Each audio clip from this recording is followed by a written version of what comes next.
often just stop in sessions and get myself regrounded, right? I mean, I bring myself back. I try to think.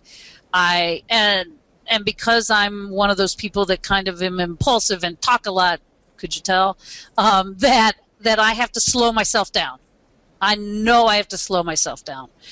And so I started this process for myself as a therapist, which is, you know, I try to have this awareness of what's going on with me in the room, and that I had to slow down. And so at one point, I don't know how many years ago, I was pausing and thinking of something, and I noticed a reaction with my client.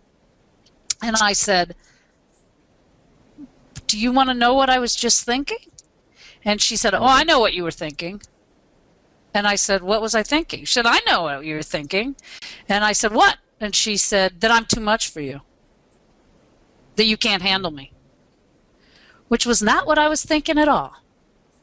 All right, and I could tell you another great story of the same exact situation when I was working with an offender, a violent offender. He came to me because he had strangled one of his employees, and he was telling me a story about when he burnt a house down, and when he was 13 years old, and he had burnt a house down, and I'm sitting there going, holy moly, I have a 13-year-old. What would I do if my I went off into my own world, right?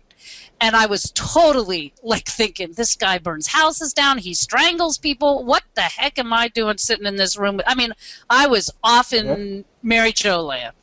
And I realized it. Right. And to me, that's ethical attunement. Like, Mary Jo, you just left the room, get your butt back in this room,